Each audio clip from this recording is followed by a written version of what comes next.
Hey everybody, welcome to the channel. Today we're diving deep into the world of Flipper Zero, that pocket-sized device that's like the Swiss Army knife for tech enthusiasts. And let's be honest, anyone who's ever wanted to tinker with electronics in ways they never thought possible. We're talking about unlocking hidden features, pushing the limits of what's possible, and maybe messing with your friends' TV remotes just a little bit.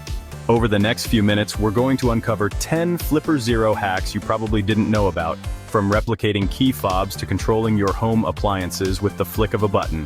Trust me, you're not going to want to miss this. So grab your Flipper Zero, get comfy, and let's get our hack on. Unlocking car doors with the Flipper Zero is cool, but remember, with great power comes great responsibility. It can emulate your car's key fob signals. Use it only on your own car or with permission. Avoid legal trouble. Stick to ethical hacking. Next up, we're venturing into the world of RFID cloning. Ever wondered how those access cards for your office or apartment building work? They use RFID technology, and guess what? The Flipper Zero can read and even clone these cards. Now, before you start copying your friend's gym membership, let's talk about the ethics here. Cloning RFID cards should only be done for educational purposes or with explicit permission. Think of it as a way to understand how these systems work and identify potential security vulnerabilities. With the Flipper Zero, you can read the unique identifier stored on an RFID card, and then write that information onto a blank card. It's like having a master key that can grant you access to restricted areas. But again, only use this power for good. This can be particularly useful for security professionals who need to test the integrity of access control systems.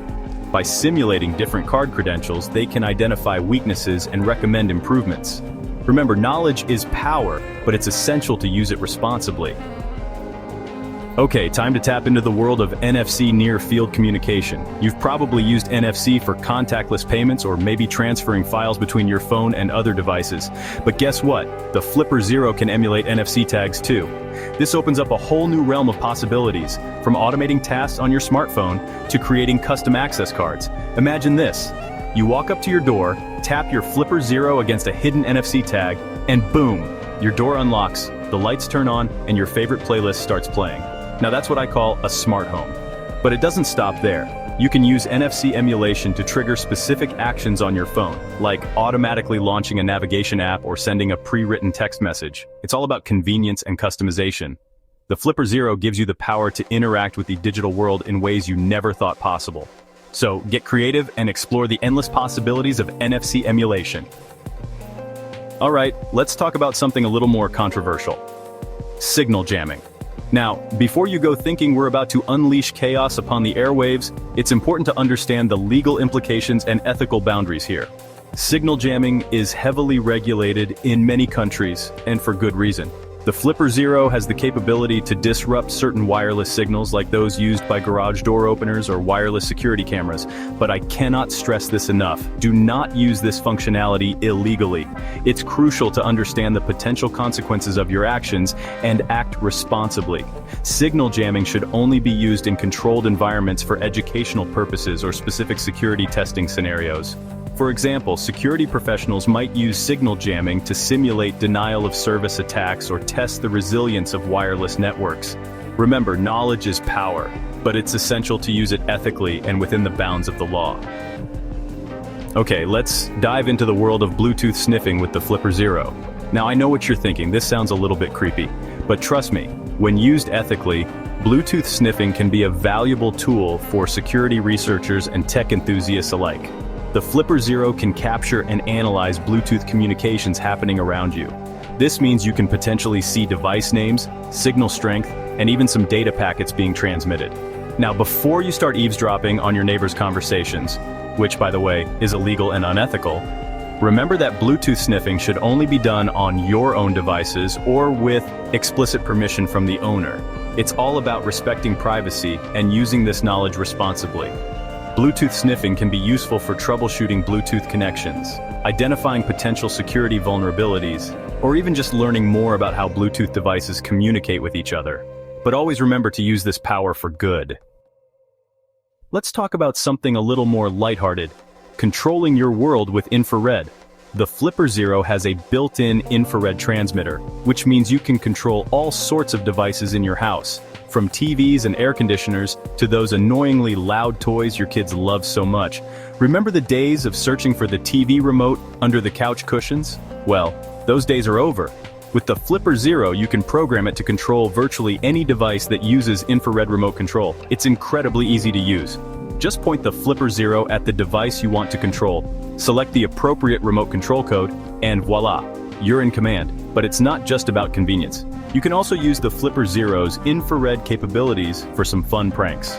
Imagine switching the channel on your friends while they're watching their favorite show, or turning the volume up to the max when they're not looking.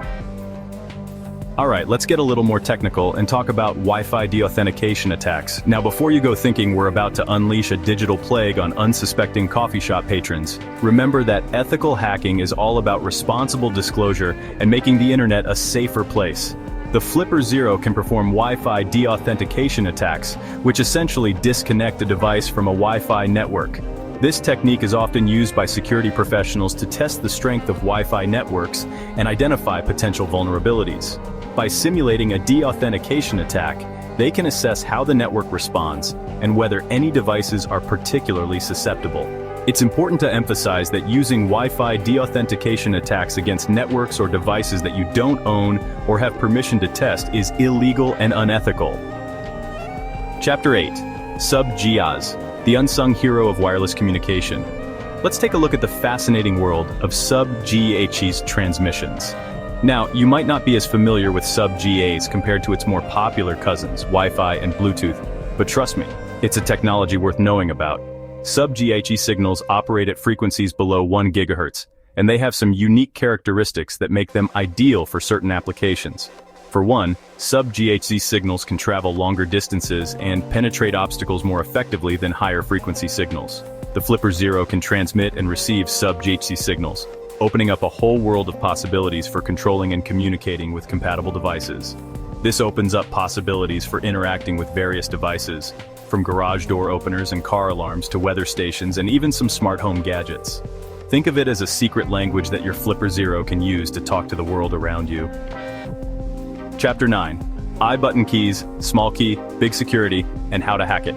Alright, let's talk about I-button keys. You know, those little metal discs that look like watch batteries?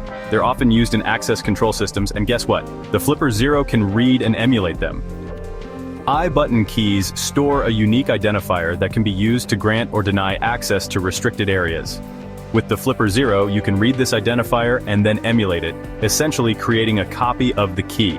Now, before you start making duplicates of every I-button key you come across, remember that it's essential to use this knowledge ethically and legally. Only use it on systems that you own or have permission to test. Understanding how I-button keys work can help you appreciate the importance of physical security and the potential vulnerabilities that exist. Chapter 10. Level up your hacking game with custom scripts. And finally, let's talk about the true potential of the Flipper Zero custom scripts. This is where things get really interesting. The Flipper Zero has a built-in scripting engine that allows you to create your own custom applications and automate tasks. Think of it as programming your Flipper Zero to do exactly what you want, from performing complex calculations to interacting with external devices in unique ways. The possibilities are virtually endless. You can find tons of community-developed scripts online, or you can dive into the world of programming and create your own. Whether you're a seasoned programmer or just starting, the Flipper Zero's scripting capabilities offer a fantastic opportunity to learn, experiment, and push the boundaries of what's possible. Well, there you have it. 10 Flipper Zero hacks you probably didn't know about. We've covered a lot of ground today, from unlocking car doors to writing custom scripts. Remember, with great power comes great responsibility. Use your newfound knowledge ethically and legally, and always prioritize safety and security. If you enjoyed this video and want to see more awesome content like this, be sure to give it a thumbs up, subscribe to the channel, and hit that notification bell so you don't miss any future uploads. And be sure to let me know in the comments which hack you found the most interesting. Until next time, keep on hacking.